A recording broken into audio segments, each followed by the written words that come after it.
Ang pulong sa Dios buhi ug nagalihok nga gamhanan, labi pang mahait kaysa espada nga duhay sulab ug mudulot ngadto sa gitagbuan sa kalago espiritu, sa mga lutahan ug sa mga kauyukan ug mutugkan sa mga una-una ug katuyuan sa kasing-kasing.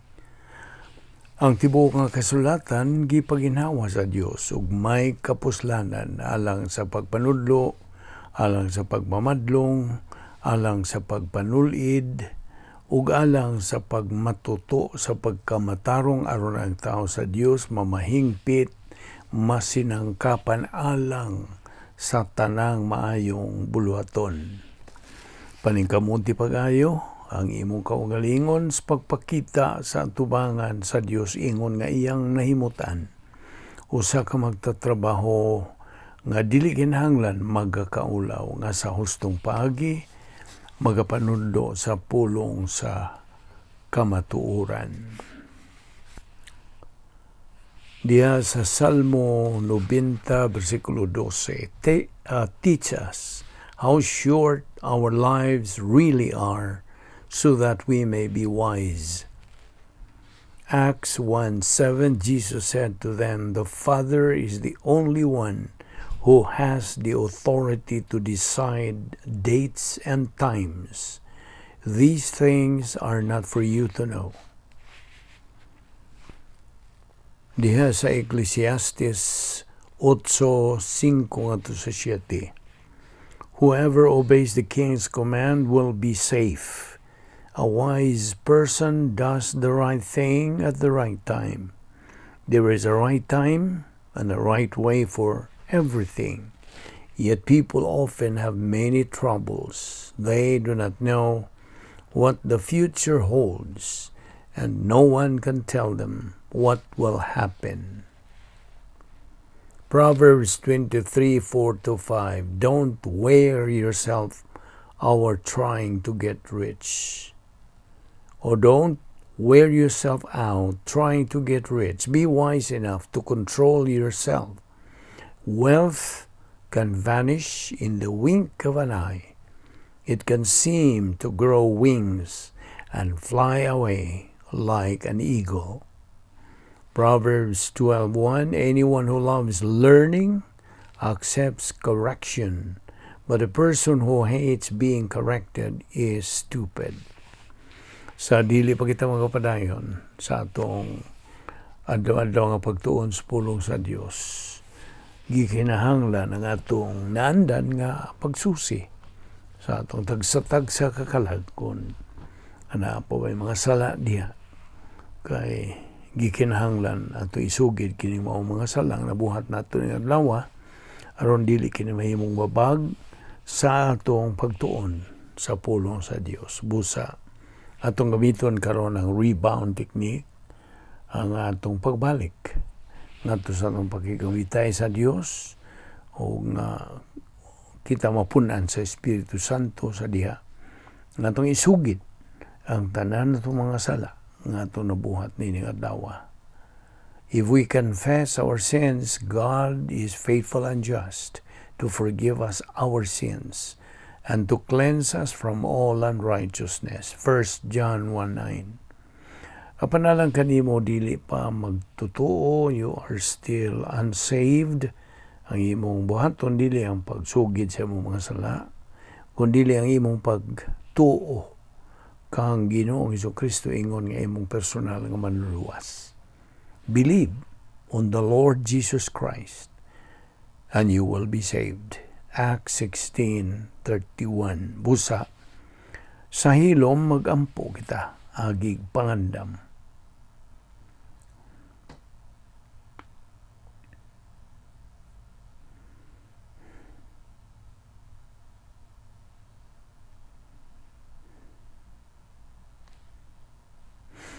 Amahan among langit nung nagapasalamat kami kanimo una sa tanan sa imong pagdala kanamo sa makausapan ing napita aron kami makapadayon sa among spiritual momentum pagtuon sa among pulong. Mao kini ang labing manungdanong tulumanon namo nga imong mga anak. adlaw-adlaw. Ang pagpakaon sa among tagsa-tagsa kakalag, pinagi sa pagtuon sa among pulong. Hagig tuman sa among mando niya sa 2 Pedro 3:18. Uban ni kami karon, pinagi sa pagtudlo kanamos balang Espiritu Santo, ipatinaw, ipaklaro, kini mong mga kamaturan nga mong pagatunan dinhi. Kining tanan mong ipasalamatan sa ngalan ni Ginoong Hesukristo. Amen. Maayong adlaw. Standa na itong mga subscribers, mga higala, atong mga isig ka magtutuo. O ganiya pa kita, nagadupot niya itong tunanan nga giuluhan o Hypostatic Union of our Lord Jesus Christ. Now, ito yung padayon, kato itong ibiyaan kagahapon, dini kita mo biya, may tungod sa, ablihang imong Biblia sa Colosas 3:12, agi o labas sa itong panumduman, nagkanayon kining maong bersikulo. Therefore, as God's elect of God, chosen people, eklektos, matud pa sa Grigong pulong, nagkanayon or nagkahulugan kini og pinili, gipili, or election, which is applied to the believer. Okay? All believers are chosen, pinalabi, or pinili. Ang predestination, by the way, dili ka na gimbutan. Wala magpasabot ng gimbutan. The provision of the sovereignty of God for you, believer, in eternity past, for your execution of the protocol plan of God. But again, ikaw nga magtutuo, you are still free to use your volition, whether to avail of God's provision or not. Naragis mong pagpili. Kung musanong ka ba ni ining maong pahiluna sa Dios alang sa imong kaayuhan o dili. You're free. You see, God is giving you total freedom. But with that freedom goes responsibility. Ato na po nang isubli. Now, karon mo ito sa Piso 1:12. 11. Nakanayon kini. Also, we have obtained an inheritance, being predestinated according to the purpose of Him who worketh all things after the counsel of His own will. No kining inheritance din we have obtained an inheritance. Kini bahin kini sa predestination. Okay? Now, balik ito sa 1 Pedro 1:4, nagkanayon, to an inheritance incorruptible and undefiled, and that fadeth not away, reserved in heaven for you. Okay? Verse 5, who are kept by the power of God through faith unto salvation, ready to be revealed in the last time. Now, we must remember, kinahanglan itong inumduman nga, aniya kita nahisod ni ining katuigan nga gitawag o na ay angay-angay nga pribilehiyo o angay-angay nga kahigayunan. Age of equal privileges and equal opportunities. Gawas panini, gitawag gihapon kining maong katuigan nga age of grace. Katuigan sa grasya. Gawas pa, gitawag pagkini og katuigan sa simbahan. Uban sa mga tinago nga mga doktrina, mystery doctrines. Now, by the way, ang mga doktrina nga itong gitunan, sud ni katuigan sa simbahan, gitawag niya mystery doctrines. Kini kung pulong nga mystery, gikan ni sa original nga Griegong pulong nga mysterion. Okay? O gawas pa, kini nga itong kapanahunan o katuigan, gitawag pag yun ni o tinago nga katuigan, mystery age. Okay? Now, by the way, talking about election and predestination, balik ta. These two, angay lang kini ma-aplikar lamang sa mga magtotoo. These two are only for believers. Don't get me wrong, kay dili ni alang tanan. Alang lamang sa mga magtotoo.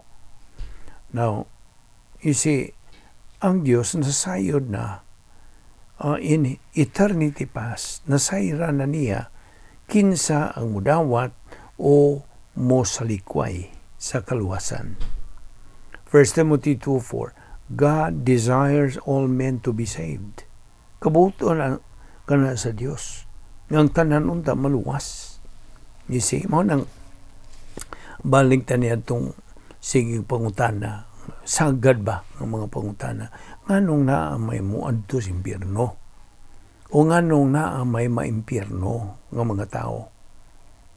Now, ako kang pangutanon po niya na. Akong ibalihin ang pangutana nga kanimo. Unsa may mo ikatubag? Ngano man nga na may mga tao muadto sa impyerno o maimpyerno? Tubag, sayo na ka, o I hope so. Ang tubag mo, ilang tinuyuan nga muadto. But pasabot, it is through their will. It is kanang ilang kaugalingon nga desisyon nga muadto. You see? Sila rin nagbuot nga muadto dito. Dili ka bubuton sa Dios na. Kanong ba na ko basaha ang gisulti des 1 Timothy 2:4, God desires all men to be saved. All men. Pagyod sa 2 Peter 3:9, God is not willing that anyone should perish, but that all should come to repentance. Na, but pasabot nang to come to repentance, maluwas. Dili kabubuton sa Diyos nga na yung impyerno. Dili niya na kabubuton. Now, of course, ugat to ng kanang if we make some kanang play of words ingunta nga kabubuton sa Dios nga ang tanan maluwas. Apan dili niya kabubuton nga na mo adto sa impyerno. Dili niya kabubuton. Atong rephrase ka na. Ang impyerno, plano na sa Dios. Plano na. Nasud na sa plano. Ang impyerno. Apan dili na kabubuton sa Dios. You see, I hope dili ka madibog niya na. Plano na sa Dios. Plano nga tungod. Of course, ang impyerno dili man na alang sa tao. Originally, pagmugna niya na, alang man na sa kaaway sa Dios. Nga si Lucifer nga, nahimo ng Satanas, ug ang iyang mga demonyo. Giandam na sa Dios alang kanila, dili sa tao. Apan, ang tao lagi, kay magkasasala man, ug na ay magtuman gi silang buot, ilang kabubuton nga, dili sila mo dawat sa kaluwasan o ilan na ng kabubuton. Therefore, ilang kabubuton nga mo ito sa impyerno. Lagtod nga pagkasulti. Okay. So, but God does not force or coerce any person to believe. It's a matter of choice. You see, nara sa tao pagpili. Magpaluwas ba siya o dili? Now, Efeso 1:11 again, in whom also we have obtained an inheritance, being predestinated. Now, kinsa na mga tanong ko ni mga, kinsa may nagbuot nga ikaw mahimugso o mataon nining kalibutan na? Be, kinsa man. Kinsa ay nagbuot nga mataw ka din sa kalibutan? Be, tubagada susto. Ang gustong tubag, ang imong mga ginikanan. Ilang kabuton nga mataho ka dinhi ning kalibutan na. Okay. Apan. kinsa man kabuoton nga ikaw mabuhi ni kalibutan na. Abe. Ang primerong pangutana, kinsa nagbuot nga ikaw may mugso o matao ni kalibutan na. Tubag nimo ang mga ginikanan. Pankaron, kinsa man kabuoton nga ikaw mabuhi ni kalibutan na. Tubag ang Dios. Ang Dios mao'y nagbuot nga ikaw mabuhi. So, okay. Talking about election and predestination again, kinilagi alang lamang sa mga magtotoo. These are only for believers. Ang mga dili magtotoo ay labot niini. Unbelievers have nothing to do with these two, election and predestination. You see, believers, giandam na silang daan, had already been prepared all the necessary assets for them to fulfill God's plan in their life. Kini kong necessary assets, mo ni ang portfolio of invisible assets. Kaya binimo, ato naman hingi kadunay bat-bat nimo nga ang Kristohanong paagis pagkinabuhi, dili kasagaran kining paagis pagkinabuhi. O tungod niya na, nanginahanglan po ni og dili pud kasagaran nga paagis pagtuman. The Christian way of life is a supernatural way of life, and as such, it requires a supernatural way of execution. Unsa man ang mga requirements ni Christian way of life? Narabay mga panginahanglan nun nga aron makatuman ka. Number 1, routine. Number 2, organized life. Number 3, true scale of values. Number 4, making good decisions from a position of strength. Ang kanang number 5, persistence. And number 6, perseverance. Mao ni ang 6 requirements of the Christian way of life. So kung nakatuman ka niini, then you are on the right track. Suod ka sa, hiluna ka sa plano sa Diyos. Now, namdong ka sa Hebrewanon 11:1. Faith is the substance of things hoped for, the evidence of things not seen. Now, kita nga mga magtotoo niining panahon sa simbahan, manduan o kanang gipasidanan sa kabubuton sa Dios nga kita patubuon.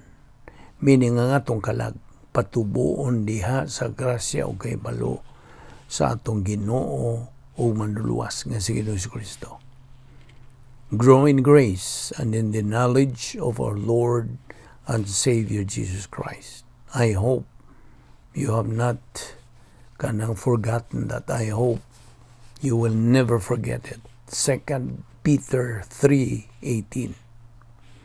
Ephesians 1:4-5. Having predestined us, He chose us before the foundation of the world. 2 Corinto 5:17. Therefore, if any man be in Christ, he is a new creature. Old things are passed away. Behold, all things are become new.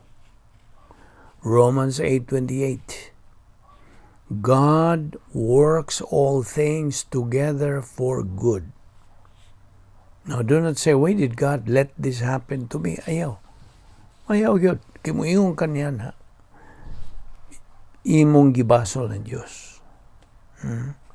So that is a manifestation sa imong pagkaway alamag sa kabuton sa Diyos. You're displaying your ignorance.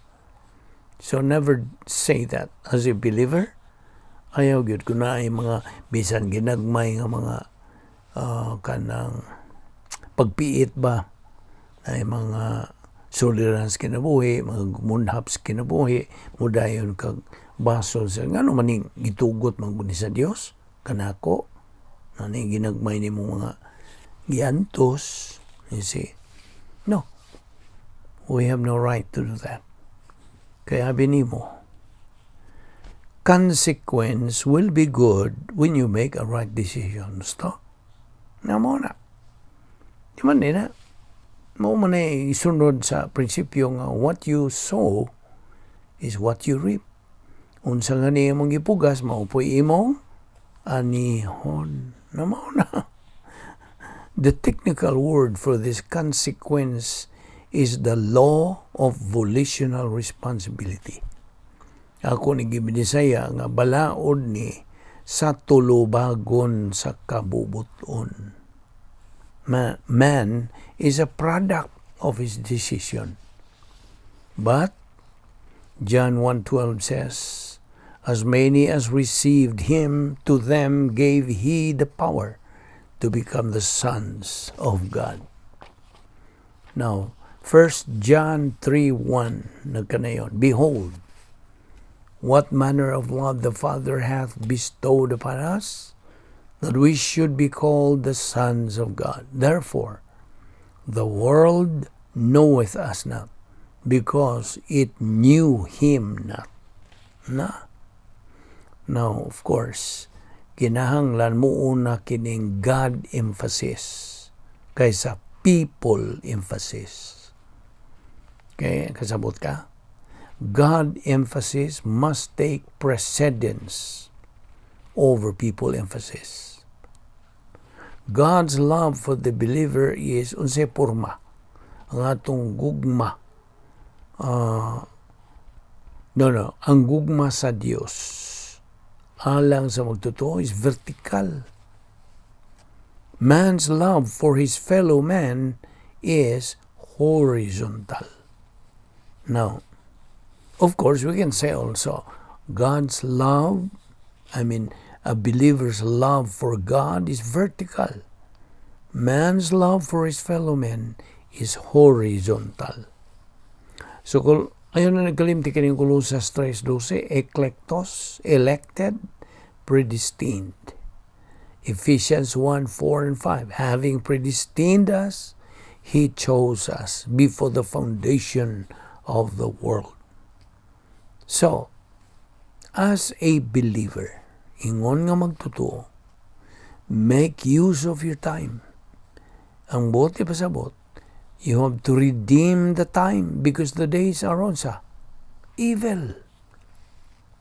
Diya, bago pa natong gihisgutan katong topic na to nga how to live for God in these evil days. Kung nakita ni mong pipila ka mga punto diha, kung nakatunan ni mo, I hope, mga punto, mga prinsipyo nga nagapaluyo niya na. So we have to make use of your time, like what we are doing. Pagtuon sa pulong sa Diyos, we are making use of our time. We are not wasting our time. In fact, we are redeeming the time. Mao ni mando sa pulong sa Diyos. 1 John 3:1, behold, what manner of love the Father hath bestowed. John 1:12, but as many as received him, to them gave he power to become the sons of God, even to them that believe on his name. Now, ang tanang mga magtotoo, by the way, ani ining equal privileges and equal opportunities to grow up spiritually. Equal. Angay-angay. Pantay-pantay. Huwag pinalabi. Giyatagan tanan ng mga opportunities and privileges. Aron kita makatubo ng spirituhan ng pagtubo. And as such, kitang mga magtotoo are not to compare. Dili angay nga kita mo tandi sa itong kaugalingo nga ito subang mga magtotoo. No. We are admonished through the principle of God's Word not to compare. Ayaw nagtandi-tandi. Not to compare yourselves to other believers. Once you compare yourselves to others, you start to be in trouble. Di man nina. Now, like what happens to this Facebook craze. Uso na ba? And you know how this uso karon? You know how disadvantageous this Facebook thing to our spiritual life? Now, of course, may mga advantages ni both advantages and disadvantages, you see. And if you have doctrine, you can use those doctrines in discerning. Unsay angay nga imong sundon, pinagi sa Facebook. You see. Diba nila, uso na karon lagi. Now, Ephesians 3:20, nagkanayon. Now unto him that is able to do exceeding abundantly above all that we ask or think, according to the power that worketh in us. Inumdumi, ang atong tumong o goal is unsa. Unsa may itong tumong? Ingon nga mga magtotoo. Spiritual maturity. Mao na atong tumong o kanang objective nga magkabuot na to ang espirituhanong pagkahamtong. Kinigo nga itong katuigan karon, the church age. Dili ni kasagarang kanang panahon. It's a unique period or age.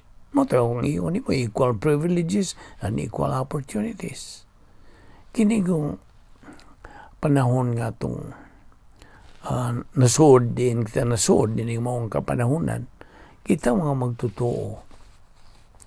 Gimanduan na ba nga kita papuyon ragyod diha sa sulod sa atong operational divine sphere.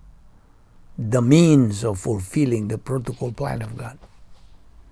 Mura ni pagi nga kita magatuman sa protocol nga plano sa Dios. Outside of it, apart from it, wala. O te mahimo. Di man nina. So, ako malikot. In this age, kitang mga magtotoo, gimanduan nga magapuyo diya sa sulod sa operational divine sphere, kay kini ang pagi nga kita makatuman sa protocol nga plano sa Dios. Again, it's a matter of choice. Now, tanan na bang mga magtotoo, losers or winners, gisangkapan sa Dios equally? Mo nang equal portfolio of invisible assets? Equal. Why bihig ang Diyos? You see, no exception. Kitang tanang mga magtotoo are going to be evaluated during, I'm testing you. Kanusa man himuan ta og pagtasal. When are we going to be evaluated? It is during the judgment seat of Christ. Ang laingan is bima seat. Di magyuni kay paghukom, kundi pagtasal. Timbangon na. Di kay timbangon. Timbangon na yun. Sige daghanon sa atong sa nabuhat ng mga mayo. Dining kalibutan na. Tawhanon ba o Diyos nun? You see? All of us believers are going to be evaluated during the judgment seat of Christ. Kay mao magunay ting unsa? Ting apod-apod na mga ganti. Now, ang tanan ra ba why excuse? All have no excuse not to be a winner in the spiritual life. So kamo nga nagsunod ning atong ministry, I'm praying, I'm hoping nga kamo nagsugod na gyud o di kay nagsugod na nahapit na sa kakabot sa atong espirituhan ng pagkahamtong kay maumana ang atong katumanan gyud sa atong spiritual life, that we can achieve capacity for life na natay katakos sa atong pagkinabuhi. Anha gyud nimo sinati unsa ka nindot kakulbahinam, how fabulous, how fantastic, how sophisticated the spiritual life ang giandam sa Diyos alang kanato. You see? But Again, it's all a matter of choice. Muna. 2 Corinthians 5:17 says, therefore, if any man be in Christ, he is a new creature. Old things are passed away. Behold, all things are become new. Di man niusap katong Roma 10:17, faith cometh by hearing. Kining faith din in the original Greek word is pistis. P-I-S-T-I-S. Pistis. Faith cometh by hearing, and hearing by the word of God. Na, manang patunon tas po sa Diyos, aron kita makadungog, unsay kamatuoran. Aron mulig on maugmad kining atong pagtuo. Klaro kayo na, no? Romans 10:17. Faith cometh by hearing, and hearing by the word of God. Ephesians 1:11, in whom also we have obtained an inheritance. Mga panulundon. Romans 12:2. Na, kini, paminaw mga yun ini. Be not conformed to this world, but be ye transformed by the renewing of your mind, that ye may prove what is that good and acceptable and perfect will of God. Nung dumi katong Hebrews 4:12, kanunay na itong gibat-bat sa di pag ito magsugod sa itong Bible study. The Word of God is alive and powerful, sharper than any two-edged sword, piercing even to the dividing asunder of soul and spirit, and of the joints and the marrow, and is a critic of the thoughts and intents of the heart. The Word of God is alive, buhay, and study it through the eyes method, isagogical, categorical, and exegetical eyes method. Kini nga itong paagi. Now remember, it's the Lord Jesus Christ who gave us the right to become children of God. Timanigi na. Ephesians 1:4, according as He has chosen us in Him before the foundation of the world, that we should be holy and without blame before Him in love. Verse 5, having predestinated us unto the adoption as sons by Jesus Christ to Himself, according to the good pleasure of His will. Now, kitang mga magtotoo, kitang tanan, elected and predestined to obtain that inheritance reserved in heaven for you to be revealed in the last time. Now, kini yung atong kinabuhi nining kalibutan na has been interwoven. Sabi ni Isaiah, mura ba gigansilyo sa Diyos. Do you still remember this word, gansilyo? Now, implo, magansilyo ka og scarf o sweater ba? Pamira ko din. Sa diha nga mabadbad ang tumoy sa gansilyo, then, huslo ang tanan. Basta, mahuslo. That is why it is important for man to know the disasters of history.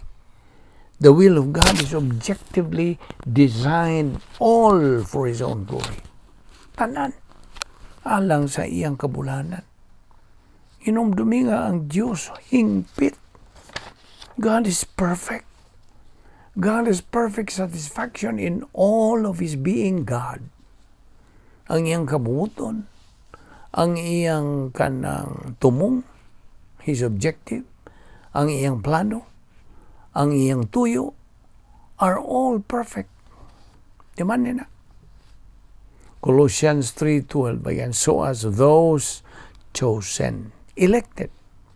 Election and predestination na pong gisgutan. These are for believers. Unbelievers have nothing to do with these two things. Ako na po nang usap. Inumdum ka niya itong RAM chip. Read-only memory. RAM chip. Kinasod na, kintanan, di na mausab. Ining read-only memory, the computer assets, kininasod, kining election and predestination. Oh, by the way, ang predestination nasod sa RAM chip. RAM chip, God's kanang provisions for you. RAM chip.